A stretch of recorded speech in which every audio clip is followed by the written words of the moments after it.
Olá, queridos leitores, tudo bem com vocês? Vamos continuar aqui essa leitura. Cadê a vaca gorda de Arão Henrique Xavier? Primeira providência: elimine o supérfluo. Faça o levantamento do seu orçamento fixo. Veja o quanto você ganha e comece a eliminar o que você está absolutamente essencial para a sua vida. Alguns exemplos práticos: você paga canal de assinatura?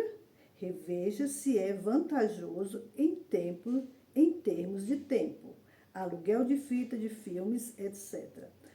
Você paga academia? Comece a caminhar. Você tem carro zero, mas paga uma prestação muito alta? Avalie a possibilidade de uma troca por um modelo menos custoso. E assim por diante. Ao apêndice 1. Apresenta uma lista parcial de despesas de uma família com indicação como analisar o que possa ser considerado supérfluo ou não, dependendo da sua folga financeira. Dói cortar, dói cortar. Eu fiquei 6 meses na UTI financeira. Eu e Deus para baixar o meu padrão de vida. Embora cortar os supérfluos signifique, na prática, aumentar esse padrão, pois irá comprometer menos a sua renda. Quase sempre, entretanto, essa ação é o preço a se pagar para prosperar. Eu tenho sentado com as minhas ovelhas e feito isto. Estive com um casal da nossa igreja há pouco tempo, ajudando-os nessa tarefa de eliminar o supérfluo. Ao final, ainda não dava para guardarem a quinta parte, então aconselhei-os. Esse é um princípio espiritual. Façam a sua parte e Deus fará dele, porque ele nunca falha. O que nos leva à segunda atitude, segunda providência. Comece a orar para que Deus faça prosperar o seu trabalho, porque você precisa de um milagre. Em outra ocasião, sentei com um casal para ajudá-los a reprogramar a vida financeira. Ajudamos a cortar tudo o que era supérfluo. Mesmo assim, não dava para guardar a quinta parte. Uni-me ao esposo em um propósito. Entramos em uma campanha de oração e jejum para que, nos próximos 3 meses, Deus aumentasse o ganho deles. Sabe o que aconteceu? Mais ou menos um mês depois, ele entrou na igreja explodindo de alegria. Pastor, fui promovido e a minha mulher foi chamada para trabalhar numa empresa. Agora, não invente nada de novo. Não vá voltar a colocar uma TV de não sei quantas polegadas em casa, maior do que a parede da sala. Comece a guardar a quinta parte que Deus deu a mais a você. Comecem agora. Os benefícios da quinta parte. Na prática, como calcular essa quinta parte? Uma pessoa que ganha líquido 1.500 por mês deve fazer um fundo de reserva. Dentro desse princípio da quinta parte, em torno de R$ 261 por mês. Não faça o seu orçamento contando com esse dinheiro. Você não vai dividir o salário bruto por 5, mas dividir aquilo que fica com você, separando o seu compromisso com Deus em termos de primícias, dízimos e ofertas. Veja no qual alguns itens serão explicados. O princípio da quinta parte não é uma doutrina, é uma sugestão abençoada.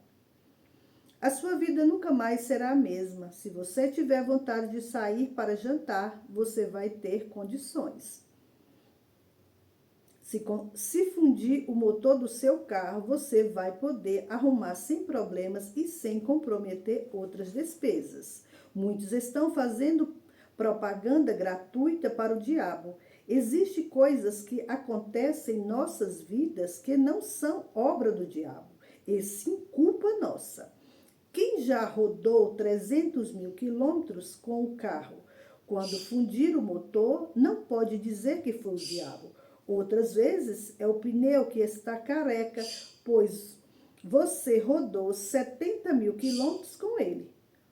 Quando fura, diz que é opressão do maligno. Não, nada disso. Somente significa que você precisa trocar o pneu ou retificar o motor. Tem gente que não pode pegar gripe. Se der um espirro, passou R$ 5 no orçamento. O dízimo não é uma bênção, não é uma bênção. Passa a ser um sacrifício, uma tortura. Quando você aprender a viver guardando a quinta parte, o dízimo será leve, como uma pluma, pois terá aprendido a viver num padrão abaixo daquilo que você pensava ser necessário viver. Certo empresário me procurou aflito. Pastor, eu estou preocupado. Por quê? Há 2 meses que estou usando o fundo de reserva, um pedaço da quinta parte. Mas por que você está preocupado? Para que você fez esse fundo de reserva? Exatamente para buscar quando precisa. Semente muito tempo no celeiro apodrece. Você guarda a quinta parte porque a vaca magra vem. E então você vai lá e tira. Mas vai vir a vaca gorda de novo. E então você põe de novo no celeiro. Sabe o que vai acontecer? Você vai ficar bem em tempos de vacas magras e de vacas gordas. Você não muda porque tem reservas no celeiro. Por exemplo, você chegou ao seu emprego para trabalhar, mas foi dispensado. Se você não tem fundo de reserva, vai entrar em desespero. É uma coisa incrível, faça as contas. Se guardar a quinta parte durante 7 anos, fazendo render bem o dinheiro do fundo de reservas, poderá viver bem por mais 7 anos.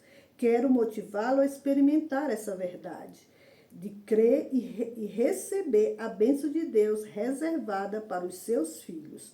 Coloque as 2 mãos sobre a sua cabeça, para você tomar posse disso de uma vez por todas, repetindo essa declaração de fé. Eu sou uma pessoa de unção. Eu sou quem Deus diz que eu sou. Eu não sou quem pensam que eu sou, mas o que dizem que eu sou, ou o que acham que eu sou. Eu simplesmente sou o que Deus diz que eu sou. Ele diz que eu sou filho dele, criado em Cristo Jesus para as boas obras, eleito, remido, santificado, justificado, próspero e abençoado. Se uma porta se fechar, não vou ficar murmurando, reclamando, vou reagir. Se uma porta se fechou, é porque Deus vai abrir outra. A unção está comigo. A unção não está na minha loja, não está no meu trabalho, nem na mão do meu patrão. A unção está comigo. Vamos começar aqui agora o 6º capítulo. Princípios da dimensão coletiva. Deus criou o homem e lhe concedeu acesso direto a ele. O homem falava com Deus face a face. Entretanto, Deus criou a mulher para que o homem pudesse viver uma dimensão comunitária, isto é, com alguém comum a ele, com a mesma natureza. Eva era parte de Adão, era comum com ele. Quando o pecado entrou no mundo, esta comunhão do homem com Deus foi quebrada. O homem passou a ter um inimigo interno, o pecado, forçando ao caminho da desobediência. E o relacionamento entre marido e mulher, pais e filhos e entre irmãos passariam a ser contaminado por egoísmo. lutas, ódios, desavença, toda sorte de obras da carne. A coletividade passou a ser um caos.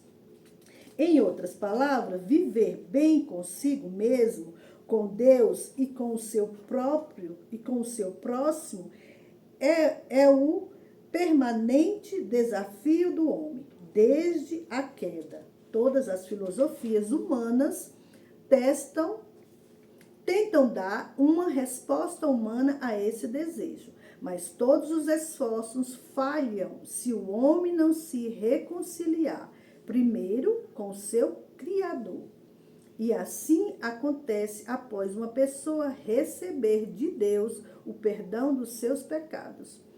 Confessando Jesus como Senhor e Salvador, essa pessoa reconcilia-se consigo mesma. A prova pessoal é que aquela paz que envolve o recém-convertido, uma paz que excede todo entendimento. Filipenses 4:7. E, por fim, a pessoa está apta a voltar a viver em comunidade, numa dimensão de amor impossível de imaginar. Esta é a bênção de viver na Igreja de Jesus. Como é bom e agradável viverem unidos os irmãos.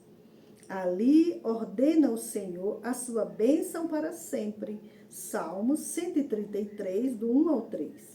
Conclusão: os princípios de prosperidade financeira também se estendem a esta área coletiva da nossa vida, às outras pessoas com quem convivemos.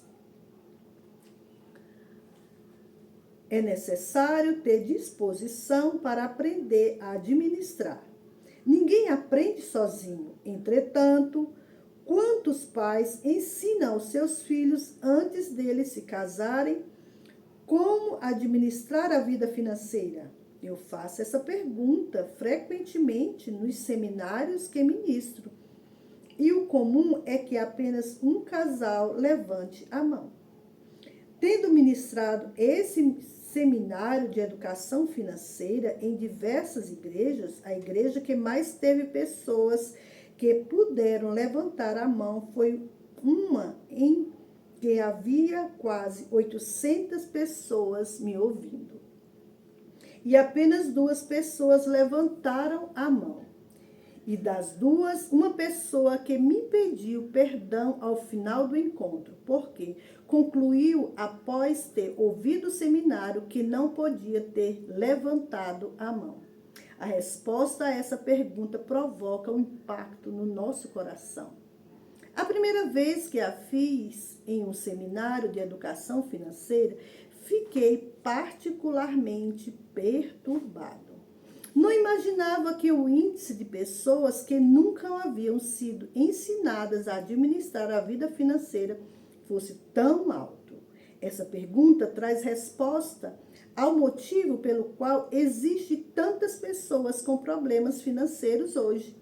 Dentro da igreja, a cada 10 casais que aconselho, como pastor, 9 enfrentam problemas financeiros bem aguçados. No geral, não somente casais, a grande maioria das pessoas hoje enfrenta problemas financeiros. Em princípio, poderíamos acreditar que cenário ao desemprego, a recessão e a inflação. De fato, tais fatores são uma tragédia. Entretanto, isso apenas ressalta a necessidade de aprender a administrar-se em tempos de vacas magras. Além disso, toda essa geração sabe destes problemas, pois convive com ele desde o seu nascimento, sendo por isso mais um fator para afirmarmos: é preciso aprender a tomar decisões adequadas. Vamos ficar por aqui com essa leitura e amanhã nós voltaremos novamente. Fiquem na paz do Senhor e fiquem comigo nessa leitura.